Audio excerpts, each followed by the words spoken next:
بعد فأعوذ بالله من الشيطان الرجيم بسم الله الرحمن الرحيم وأما بنعمة ربك فحدث آمنت بالله صدق الله العظيم وقال رسول الله صلى الله عليه وسلم الإيمان بضع وسبعون شعبة أفضلها قول لا إله إلا الله وأدناها إماطة الأذى عن الطريق والحياء شعبة من الإيمان أو كما قال عليه الصلاة والسلام وصدق رسول النبي الكريم الأمين ونحن على ذلك لمن الشاهدين والشاكرين والحمد لله رب العالمين أما بعد. یہ مہینہ نہایت ہی بابرکت اور تمام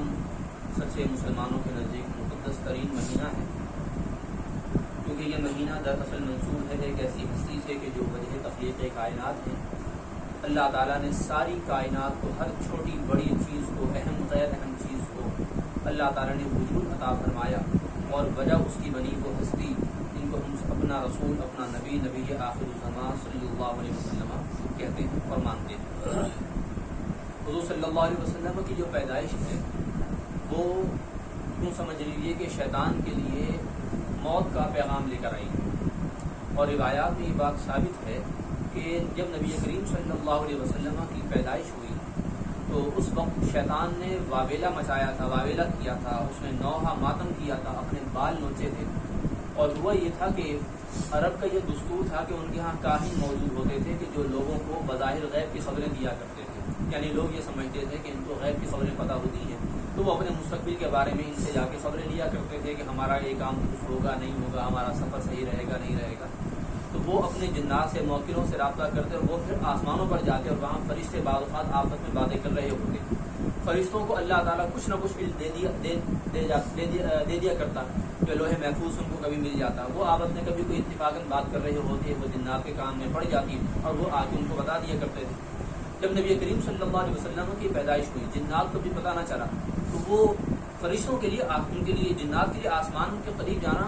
بند کر دیا گیا، منع کر دیا گیا۔ تو وہ جو ان کے خاص مقام تھا کہ وہاں پہنچ کر ان کو فرشتوں کی آوازیں سنائی دیتی تھیں، ان کی باتیں سنائی دیتی تھیں، اب وہاں تک بھی نہیں جا پاتے تھے، بہت مشکل ہو گئی۔ تو یہ بات جب ابلیس کو پتہ چلی تو اس نے اپنے لوگوں سے، اپنے جنات سے، اپنے چہروں سے پوچھا کہ بھئی یہ کیا سبب ہے، کیا ہوا، پوری زمین کا چکر لگاؤ کہ ایسا کون سا واقعہ رونما ہو گیا ہے، ایسا کیا ہوا ہے معاملہ کہ جی تم لوگوں کا سب کا جانا، حتیٰ کہ خود ابلیس کا جانا مشکل ہو گیا، بلکہ ناممکن ہو گیا۔ تو پتہ چلا کہ جی مکہ مکرمہ میں جو ہے وہ ایک ولادت ہوئی ہے، اور اس ولادت کے بعد سے ہم نوٹ کر رہے ہیں کہ ہمارا جانا بند ہو گیا۔ شیطان سمجھ گیا اور اس نے پھر یہ نوحہ کیا، اپنے بال نوچے کہ ہائے وہ ہستی آ گئی کہ جن کے آنے کا انتظار تھا، اور یہ وہ ہستی ہے کہ جن کے بعد ہمارا اب ان کی امت پر کوئی زور نہیں چلے گا، اور یہ وہ ہستی ہے جو اپنی امت کو ہم سے بچا کے جنت میں لے جائیں گے۔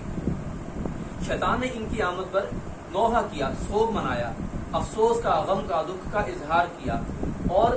اللہ کے فرشتے حضرت سیدنا جبریل امین علیہ الصلوۃ والسلام نے اس موقع پر خوشی کیا منائی کہ انہوں نے باقاعدہ 3 جھنڈے لگائے، جو روایات میں موجود ہے، کتابوں کے اندر موجود ہے، احادیث سے ثابت ہے کہ انہوں نے جشن منایا، خوشی منائی، اور انہوں نے 3 جھنڈے لگائے، ایک مشرق میں، ایک مغرب میں، یعنی دنیا کے دونوں کناروں پر، اور ایک بیت اللہ شریف کی چھت پر۔ یہ 3 جھنڈے انہوں نے لگائے، اور جھنڈے ہمیشہ خوشی کے موقع پر لگائے جاتے ہیں، سوگ کے موقع پر نہیں لگائے جاتے۔ انہوں نے خوشی کا اظہار کیا۔ رات کا وقت تھا، یعنی معاف کیجیے، اندھیرے کا وقت تھا، سحری کا وقت تھا، روشنی پھیلی ہوئی نہیں تھی، سورج نکلا ہوا نہیں تھا، لیکن اس کے باوجود سیدہ آمنہ رضی اللہ تعالیٰ عنہا یہ بتاتی ہیں، یہ فرماتی ہیں کہ میں نے ایسا روشن ماحول دیکھا، ایسا نور تھا، اور میرے آس پاس سے سارے جو حجابات تھے وہ ایسے ہٹ گئے کہ میں نے شام کے اندر چلنے والے اونٹوں کی گردنیں دیکھ لی، اتنی روشنی ہو گئی، اتنا نور ہو گیا۔ اور ایک موقع ایسا بھی آیا کہ ایسا نور چھا گیا کہ میرے لیے آس پاس کی ہر چیز کو دیکھنا ناممکن ہو گیا، حتیٰ کہ اپنے ہاتھ کو بھی نہ دیکھ پاتی تھی۔ پھر کچھ دیر کے بعد وہ نور ختم ہوا، نارمل حالت ہو گئی، دیکھا کہ میرے پاس میرے شہزادے نہیں ہیں آپ علیہ الصلوۃ والسلام، لیکن پھر میں نے اچانک آواز سنی کہ جی ان کو سارے مشرق و مغرب کی سیر کرواؤ، ان کو پوری زمین کا چکر لگواؤ، اور ان کو فلاں نبی کی فلاں خاصیت ادا کرو، فلاں نبی کی فلاں ان کو صفت ادا کرو، وہ جو پورا تفصیل بیان ہے وہ انہوں نے سنی حضرت آمنہ نے، اور یہ اتنا جو روشن ماحول سارا ہو گیا، جس کو آج ہم اپنے چراغاں کی صورت میں ایک یادگار کے طور پر مناتے ہیں الحمدللہ، تو اتنی زیادہ روشنی ہونا یہ ہمیشہ خوشی کے موقع پر ہوتا ہے۔ تو جبریل امین نے خوشی منائی، شیطان نے دکھ اور افسوس کا سوگ کا اظہار کیا۔ آج بھی دیکھ لیجئے کہ کون کس کی یادگار منا رہا ہے، ہر کوئی اپنے ایمان کو جان سکتا ہے اس کی روشنی میں۔ ہم الحمدللہ جبریل امین کو ماننے والے، ان کو اللہ کا معزز فرشتہ مانتے ہیں۔ انہوں نے آپ علیہ الصلوۃ والسلام کی آمد کی خوشی کس طرح منائی، اور آج ہم بھی الحمدللہ آپ علیہ الصلوۃ والسلام کی آمد کے دن کو خوشی کی طرح مناتے ہیں، عید کا دن مناتے ہیں۔ اللہ تعالیٰ نے قرآن مجید میں ارشاد فرمایا کہ وَلَقَدْ زَيَّنَّا السَّمَاءَ الدُّنْيَا بِمَصَابِيحَ وَجَعَلْنَاهَا رُجُومًا لِلشَّيَاطِينِ، کہ اللہ نے فرمایا کہ ہم نے آسمان کو آراستہ کر دیا ستاروں کے ذریعے، اور ہم نے ان ستاروں کو شیطانوں کو مارنے کا ذریعہ بھی بنایا، رجم کرنے کا ذریعہ، مارنے کا ذریعہ بنایا۔ اب ہم نے آپ کے سامنے جو روایت بیان کی ہے کہ شیطان کو وہاں جانے سے روک دیا گیا، اس کے ساتھ ہی ایک اور روایت جڑی ہوئی ہے، وہ یہ ہے کہ اس وقت کے بعد سے جب بھی شیطان اور جنات وہاں جانے کی کوشش کرتے ہیں آسمان کے قریب جانے کی، تو پھر اللہ تعالیٰ کے حکم سے وہ فرشتے کسی ستارے کا ٹکڑا لے کر یا ستارے کو توڑ کر اس کا ٹکڑا جہنم میں بجھاتے ہیں آگ میں، اور وہ ان شیطانوں کو مارتے ہیں۔ اکثر ہم دیکھتے بھی ہیں کہ شیطان کو وہ جو مارا جاتا ہے تو وہ آسمان پر ایک ستارہ ٹوٹتا وہ بڑی تیزی سے جا رہا ہوتا ہے، اس کے بارے میں معروف یہی ہے کہ یہ وہی ہوتا ہے، یعنی جو ہمیں روایات سے پتہ چلتا ہے کہ شیطان کو وہ مارا جا رہا ہوتا ہے، تو عام طور پر اس کے بارے میں یہی کہا جاتا ہے۔ تو اگر ہم اس روایت کو اور اس آیت کو اگر ہم جوڑتے ہیں، ایک لڑی سے لڑی ہم ملاتے ہیں، تو ہمیں پتہ چلتا ہے کہ جی یہ جو اللہ نے آسمانوں کو ستاروں سے مزین کیا ہے نا، کہ اسی موقع کے حوالے سے فرمایا، تو گویا اللہ تعالیٰ نے بھی آپ علیہ الصلوۃ والسلام کی آمد کا جشن آسمان کا چراغاں کر کے فرمایا ہے، اظہار فرمایا ہے، یعنی اس طرح میں اشارے ملتے ہیں۔ اسی وجہ سے ہم یہ کہتے ہیں کہ میلاد شریف کو منانا یہ مسلمانوں کے ایمان کا تقاضا اور شرعی اعتبار سے یہ مستحب اور سنت کے درجے میں ہے۔ اعلیٰ حضرت نے اس کو مستحب قرار دیا ہے، اور ایک اور بڑے عالم تھے ہندوستان کے، حضرت شاہ فضل الرحمان گنج مراد آبادی رحمۃ اللہ علیہ، بہت بڑے عالم اور صوفی بزرگ بھی تھے، تو انہوں نے اس کو سنت قرار دیا، اور انہوں نے اعلیٰ حضرت کو یہ کہا کہ آپ مستحب کہتے ہیں، میں تو اس کو سنت کہتا ہوں، اور سنت کا درجہ مستحب سے زیادہ ہے، سنت کا ثواب مستحب سے زیادہ ہے۔ لہذا مسلمانوں کو چاہیے کہ اپنے ایمان کے تقاضے کو بھی پورا کریں، اور یہ ہمیشہ یاد رکھیں کہ اگر اس کی شرعی حیثیت سمجھنی ہے تو یہ مستحب کے درجے میں ہے، یعنی یہ مستحب کا مطلب وہ کام ہوتا ہے کہ اگر کیا جائے تو ثواب ملتا ہے، اگر نہ کیا جائے کسی مجبوری سے یا جان بوجھ کر بھی تو اس کا گناہ نہیں ہوتا۔ ہاں، اس کو غلط کہنا، اس کو بدعت کہنا، یا اس کو شرک کہنا، اس کو حرام و ناجائز کہنا، یہ اپنے ایمان کو خطرے میں ڈالنے کے مترادف۔ کیسے ہو سکتا ہے کہ ہم زندگی میں اپنے سالانہ اتنے سارے جشن مناتے ہیں، مدارس کے جشن ہوا کرتے ہیں، ان کے سالگرہیں ہوتی ہیں، اپنے بچوں کی خود اپنی سالگرہیں ہوتی ہیں، جو بڑی بڑی کمپنیز ہیں وہ اپنی سالگرہیں مناتی ہیں، اور نہ جانے کتنے ہمارے زندگی میں سالگرہوں کے موقع آتے ہیں، سالانہ یادگاریں منائی جاتی ہیں باقاعدہ۔ اس موقع پر تو ہمیں کوئی مسئلہ نہ ہو، اور جب بھی نبی آخر الزمان صلی اللہ علیہ وسلم کی عید میلاد النبی کی بات آتی ہے تو ہمارا ایمان نہ جانے کہاں مر جاتا ہے۔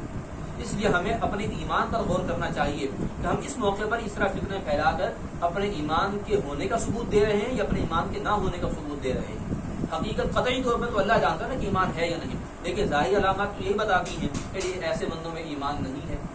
اس لیے ایسے لوگوں کو خود بھی سوچنا چاہیے، اور خود ہمیں بھی اپنے اندر اتنا مضبوط ہونا چاہیے کہ ہمیں معلوم ہو کہ میلاد شریف کی حقیقت کیا ہے۔ بہرحال ایک اور حدیث شریف ہم نے اپنے خطبے میں جو ہے پڑھی ہے، نبی کریم صلی اللہ علیہ وسلم نے ارشاد فرمایا ہے کہ ایمان کی 70 اور اس سے کچھ زیادہ شاخیں ہیں، ان میں جو سب سے افضل، سب سے زیادہ فضیلت والی شاخ ہے وہ ہے کلمہ طیبہ کہنا، اور سب سے کم درجے کے ایمان کا جو سب سے کم درجہ ہے وہ یہ ہے کہ راستے سے کسی تکلیف دہ چیز کو ہٹانا۔ اور پھر آپ علیہ الصلوۃ والسلام نے الگ سے ایک شعبہ ایمان کا گنوایا، وہ ہے کہ حیا جو ہے یہ ایمان کے خاص اور اہم ترین شعبہ ہے۔ یہ آپ علیہ الصلوۃ والسلام نے اس کو الگ سے بیان فرمایا۔ جو اللہ کے رسول صلی اللہ علیہ وسلم نے فرمایا کہ لا الہ الا اللہ کہنا یہ سب سے افضل شعبہ ہے۔ کیوں ہے؟ کیونکہ لا الہ الا اللہ جو ہے یہ ایک حدیث شریف کے مطابق جنت میں داخل ہونے کی کنجی ہے، چابی ہے۔ یعنی اگر ہم نے لا الہ الا اللہ کہا تو گویا ہم نے جنت کے دروازہ کا تالا کھول دیا ہم نے، اور ہمارے لیے جنت میں داخل ہونا ممکن ہو گیا۔ اور ایمان یعنی کیونکہ کلمہ طیبہ ہے نا، یہ ایمان ہے، تو ایمان ہر چیز کے، ہر عمل کے درست ہونے کی شرط ہے۔ مثال کے طور پر ہم کوئی بھی عمل کریں، ہم روزہ رکھیں، ہم زکوٰۃ ادا کریں، ہم اور دیگر نیک کام کریں، ہمارے پاس ایمان الحمدللہ ہے تو ہمارا ہر عمل اللہ کی بارگاہ میں قبول ہے۔ کافر ہیں، مشرک ہیں، عیسائی، یہودی، ہندو وغیرہ جتنے غیر مسلم موجود ہیں، ان کے بعد ایمان نہیں ہے، وہ اللہ تعالیٰ کو اس طرح سے نہیں مانتے جس طرح ماننا چاہیے، اللہ کے نبیوں کو، کتابوں کو اس طرح سے نہیں مانتے. اب ان کا جتنا مرضی نیک عمل ہو، یعنی ہمیں نظر آتا ہے کہ ان کے ہاں حکمران بڑے ایماندار ہیں بظاہر، ہمیں نظر آتا ہے کہ جناب ان کے ہاں چیریٹی بہت زیادہ ہے، ان کے ہاں غریبوں کی مدد بہت زیادہ کی جاتی ہے، ہسپتالوں میں بہت زیادہ خرچ کیا جاتا ہے، نہ جانے ان کے جھوٹ نہیں بولا جاتا، بظاہر دھوکہ فریب نہیں ہے، کہ ہمارے سامنے ان کی بڑی نیکیاں ہیں. بالفرض یہ واقعتاً نیکیاں ہوں بھی، کیونکہ ان کے یہاں بھی بڑا فراڈ چلتا ہے، تو واقعتاً اگر ان کے یہاں یہ نیکیاں ہوں بھی تو ان کو اس کا آخرت میں کوئی فائدہ نہیں، ان کو دنیا میں ہی ان کی نیکیوں کا بدلہ ان کی مالداری کی صورت میں مل جاتا ہے. اور اگر ان کو مالداری بظاہر نہ بھی ملے تو دنیا میں ان کو اس طرح سے تکلیفیں ہوتی ہی نہیں جس طرح مسلمانوں کو ہوتی ہیں. اور اگر بالفرض ہو بھی جائیں تو آخرت کا جب یہ حال دیکھیں گے تو ان کو پتہ چل جائے گا کہ واقعتاً دنیا ہمارے لیے جنت تھی، موت سے پہلے کی زندگی ہمارے لیے جنت تھی، اب آخرت میں تو اس سے کہیں زیادہ، کئی درجے زیادہ ہمارے لیے عذاب ہے. اللہ تعالیٰ اپنی امان میں رکھے. تو یہ ایمان ہے. اچھا، پھر اس کے بعد ہے سب سے کم درجہ کے راستے سے تکلیف دہ چیز کو ہٹایا جائے. ہم اس میں دو باتیں عرض کرتے ہیں، دو پہلو سے. ایک تو پہلو یہی جو آپ علیہ الصلوۃ والسلام نے ارشاد فرمایا، اور ایک پہلو یہ ہے کہ ایک چیز، تکلیف دہ چیز کو راستے میں آنے ہی نہ دیا جائے، یا ہم از خود اس کو راستے میں نہ ڈالیں. مثال کے طور پر ہم دیکھتے ہیں کہ راہ چلتا ہوا کوئی بندہ کبھی اس کو تھوک آ کے دھوپ پھینک دیتا ہے. پان چھالیاں کھانے والا ہے، وہ تھوک ہے وہ راستے میں پھینک دیتا ہے، اس سے روڈ بھی الگ گندا ہوتا ہے، دیکھنے والے کو بھی بڑی کوفت ہوتی ہے، برا لگتا ہے، اور ویسے بھی ایک یہ بری عادت شمار کی جاتی ہے. اسی طرح بعض لوگ ایسے کرتے ہیں، ہم یہ تو اکثر ہم نے دیکھا، سفر ہمارا ہوتا ہے تو اب دیکھنے میں اکثر آتا ہے کہ بسوں میں لوگ بیٹھے ہوئے ہیں، گاڑیوں میں لوگ بیٹھے ہوئے ہیں، تو کوئی اگر پان گٹکا کھا رہا ہے، ویسے بری چیز ہے، کھا رہا ہے تو اس کی پیک سڑک کے اوپر پھینکے گا. اب پیچھے ٹریفک آ رہا ہے، کوئی بندہ آ رہا ہے سواری پر، یا ویسے گاڑی آ رہی ہے، تو وہ کسی نہ کسی کے اوپر گرے گا، چھینٹا پڑے گا، یا ویسے براہ راست کسی کے اوپر وہ پی کر تھوک جا کے پڑے. یہ کیا اچھی بات ہوگی؟ یقیناً نہیں. اسلام ایسی چیزوں سے منع کرتا ہے، اور ان چیزوں سے رک جانا یہ ایمان کی علامت ہے، یعنی ایمان کے شعبہ ہے یہ. اسی طرح جو شاپ پر رہ پر کچرا وچرا جو کچھ بھی ہوتا ہے وہ ہمارے روڈوں پر سر عام ہمیں نظر آتا ہے. سگریٹ ہے وہ ہمیں نظر آ رہا ہوتا ہے، گاڑیوں پر لوگ جا رہے ہوتے ہیں تو سگریٹ بعض اوقات وہ جو آخر میں ان کا ٹکڑا بچتا ہے وہ اس میں جو وہ چنگاری موجود ہوتی ہے، روڈ پر پھینک دی جاتی ہے. گاڑیاں چل رہی ہیں، بائکس ہیں، باقی گاڑیاں ہیں، کہیں سے ان کا آئل یا ان کا پیٹرول ذرا سا لیک ہوا یا لگا رہ گیا، خدا نہ خاصہ وہ آگ پکڑ لے تو کتنا بڑا حادثہ ہوگا.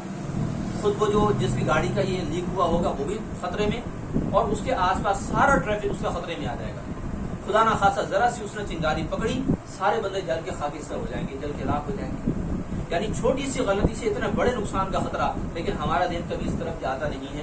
عام طور پر ہم یہ سوچتے نہیں ہیں. تو سگریٹ پھینک دینا، یہ کچرا پھینک دینا، تھوکے پھینک دینا. اچھا، یہی جو تھوک ہوتی ہے، عام تھوک، جیسے گٹکے وغیرہ کی تھوک نہیں، عام تھوک جو ہے جب ہمارا روزہ ہوتا ہے تو ہم بچا رہے ہوتے ہیں کہ جی ہم نے جو پورا دن گزارنا ہے، پانی ہم پی نہیں سکتے، گلا ہمارا خشک ہونا ہے، لہٰذا تھوک ہم نے پھینکیں گے. کیوں؟ تاکہ ہمارا گلا تر رہے. تو اس موقع پر یعنی جب ہمارا مطلب ہوتا ہے تو ہم اپنے تھوک کو اپنے اندر ہم رکھے ہوئے ہیں، لیکن جب ہمارا روزہ نہیں ہے، ہم راہ چل رہے ہیں، تھوک ہم نے پھینک دیا، اور کبھی اس بات کا لحاظ نہیں کیا جاتا کہ کوئی اور بندہ اس بات کو برا سمجھے گا یا دوسرے بندے کو دیکھ کے گھن آئے گی، یہ نہیں دیکھا جاتا. تو جیسے آپ علیہ الصلوۃ والسلام نے یہ فرمایا کہ ایمان کا سب سے کم درجہ راستے سے تکلیف دہ چیز کو ہٹانا ہے، اسی طرح یہ بھی ایمان کا ایک حصہ ہے جو علماء نے اس کی جو 70 سے کچھ زیادہ حصے ہیں، 77 حصے ہیں ویسے، ملا علی قاری علیہ الرحمہ نے لکھا ہے، علامہ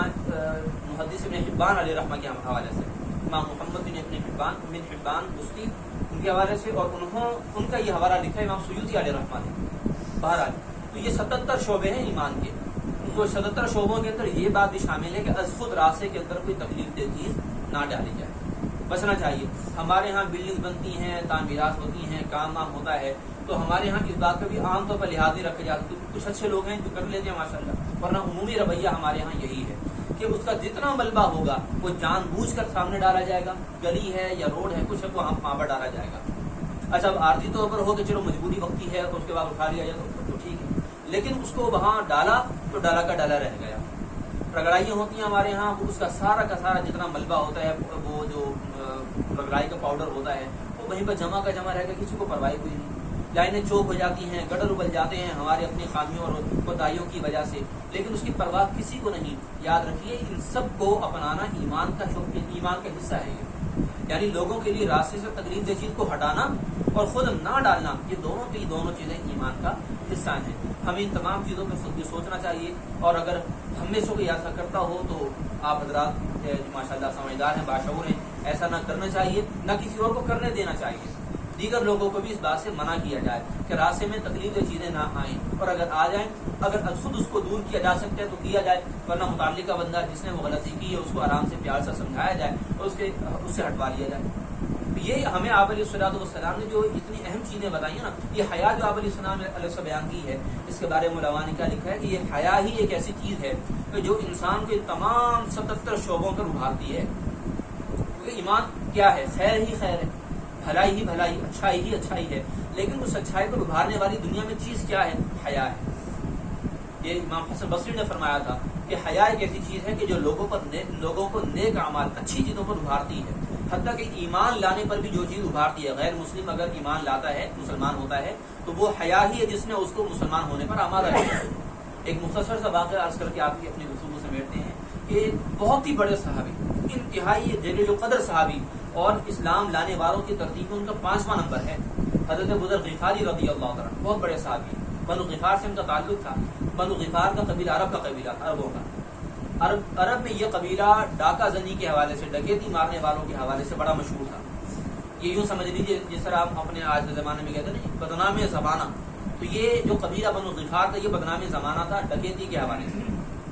اچھا، اب اتفاق کی بات ہے کہ حضرت ابو ذر غفاری مسلمان ہونے سے پہلے چونکہ تھے اسی قبیلے کے، اس قبیلے والوں کا عمومی جو پروفیشن تھا وہ یہی تھا، تو یہ بھی اتفاق سے اسی پیشے میں تھے. بہت انہوں نے ایسے بہت سارے کام کیے. ایک دن اتفاق یہ ہوا کہ انہوں نے، ان کے گروپ نے جب ڈاکہ ڈالنا تھا تو ان کا طریقہ یہ ہوتا تھا کہ راستوں میں یہ پڑاؤ ڈالا کرتے تھے، تاک میں رہتے تھے کہ ان کو درخت مل گئے، جھاڑیاں مل گئی، چھپنے کی جگہ مل گئی، وہاں پر بیٹھ جاتے تھے. کوئی قافلہ آ کر وہاں پر رات کے لیے پڑاؤ ڈالتا، وہاں پر رکتا، اسٹے کرتا، تو یہ لوگ اس کو دیکھتے اور جیسے موقع ملتا حملہ کر کے ان کا مال لوٹ لیتے تھے. اچھا، اب یہ ہوا کہ یہ بنو غفار والے جن میں یہ بھی شامل تھے حضرت ابو ذر غفاری، تو یہ وہاں پر موجود تھے. قافلہ آیا، قافلے نے اسٹے کیا اور ان لوگوں نے وہاں پر حملہ کر دیا، مال لوٹ لیا. اچھا، اب وہ جو یہ اپنے قبیلے کے اندر بھی بڑے معزز شمار ہوتے تھے. جب لوٹ لیا تو لوٹنے کے دوران ہی ایک بچی کی بہت ہی زیادہ آہوزاری کی انہوں نے آوازیں سنی، بہت روئی بیچاری. اس کے کان میں بالیاں تھی، کان سے بالیاں چھین لی ایک ڈاکو نے، وہ بہت روئی بہت روئی. اچھا، وہ کچھ ایسی کیفیت بنی کہ حضرت ابو ذر غفاری کے دل پر بڑا اثر کر گئی. ان کو اپنے اس کام پر احساس ہوا کہ یہ غلط ہوا، یعنی کہ اب مجھے آئندہ یہ کام نہیں کرنا. اب یہی وہ حیا ہے جو ہم آپ کو ڈیفائن کرنا چاہ رہے ہیں. یہ حیا تھی جو ان کے دل میں اثر کر گئی اور جس نے ان کو اس بات پر ابھارا کہ آئندہ یہ کام نہیں کرنا. بچیوں تک کو ہم نہیں چھوڑتے، بچیوں تک کو ہمارے لوگ ہیں وہ لوٹ لیتے ہیں، ان کے کانوں سے بالیاں تک لے لیتے ہیں. اتنا لالچ ہے کہ ہم لوگوں کو مارنے کے در پہ ہو جاتے ہیں. لہٰذا ان کے دل میں احساس پیدا ہوا اور انہوں نے اس کام سے توبہ کر لی. پھر ان کو اطلاع ملی کہ مکہ کے اندر جو ہے وہ محمد بن عبداللہ نام کے بندے ہیں، ایک آدمی ہیں جنہوں نے نبوت کا دعویٰ کیا ہے اور وہ انتہائی شریف آدمی ہیں، اچھے کاموں کی، اچھی باتوں کی تبلیغ فرماتے ہیں. تو انہوں نے ارادہ کیا کہ وہ وہاں پر جائیں اور اس کے بعد کچھ وقت کے بعد وہاں چلے گئے. آپ علیہ الصلوۃ والسلام کی خدمت میں حاضر ہوئے. بعض روایات میں یہ ہے کہ آپ کے ساتھ ایک دو افراد اور بھی بہرحال حاضر ہوئے اور وہاں پر انہوں نے آپ علیہ الصلوۃ والسلام کے سامنے اپنی بات پیش کی کہ جی میں مسلمان ہونا چاہتا ہوں. آپ علیہ الصلوۃ والسلام نے جب ان کو دیکھا، پوچھا کہاں سے آئے ہو؟ عرض کی بنو غفار کے قبیلے سے تعلق رکھتا ہوں. آپ علیہ السلام جو ہے وہ وقتی طور پر آپ نے ثبوت فرمایا، حیرت کا اظہار فرمایا کہ بڑی بات ہے کہ بنو غفار بڑے سخت دل ہوتے ہیں، لوگوں کے مال لوٹتے ہیں، تکلیفیں دیتے ہیں. آج ایمان لانے والے بندے بھی آگے. بہرحال آپ علیہ الصلوۃ والسلام نے کچھ وقت کے لیے انتظار کرنے کو کہا. اس کے بعد دوبارہ آئے، عرض کی یا رسول اللہ کے رسول مجھے مسلمان کیجیے، میں مسلمان ہونا چاہتا ہوں. پھر انہوں نے آپ علیہ الصلوۃ والسلام کے دستے مقدس پر اسلام کو قبول کیا، مسلمان ہو گئے. یہ 5 بندے تھے مسلمان ہونے والے، مکہ کی بات ہے. تو ان کو اس چیز پر یہ ہم آپ کو بتا رہے ہیں کہ حیا وہ چیز ہے جو مسلمان ہونے پر بھی ابھارتی ہے. یعنی ایمان کا، اللہ تعالیٰ کی بارگاہ میں نجات کا جو پہلا ذریعہ ہے نا، اس ذریعہ کو پیدا کرنے والی چیز یہ حیا ہے. تو باقی جو اتنے سارے شعبے 77 شعبے ہیں 77، یہ سب بھی کس وجہ سے حاصل ہوگی؟ حیا کی وجہ سے. حیا ہے، آپ علیہ السلام نے فرمایا کہ ہر دین کا ایک امتیازی وصف ہوتا ہے، ہمارے دین کا امتیازی وصف حیا ہے. لہٰذا ہمیں چاہیے ہم اپنے اندر بھی وہ احساس پیدا کریں کہ نہ ہم خود لوگوں کو تکلیف دیں اور پھر ہمارے اس عمل کے ریئیکشن میں لوگ ہمیں بھی تکلیف نہ دیں. ہم اپنے معاشرے کے اندر بھائی چارہ بھی رکھیں، تکلیف نہ کسی کو دیں نہ ہی دینے دیں، اپنی کوشش یہی ہونی چاہیے۔ اللہ تعالیٰ سے دعا ہے کہ ہم سے جتنی غلطیاں کبھی ہوئی ہیں اللہ تعالیٰ معاف فرمائے، آئندہ کے لیے اللہ تعالیٰ ہم سب کو احتیاط کرنے کی اور ایسی غلطیاں نہ دہرانے کی توفیق عطا فرمائے، اور جو لوگ ایسا کر لیتے ہیں اللہ تعالیٰ ان کو سمجھانے کی اور ان لوگوں کو سمجھنے کی توفیق عطا فرمائے۔ وما توفیقی الا باللہ علیہ توکلت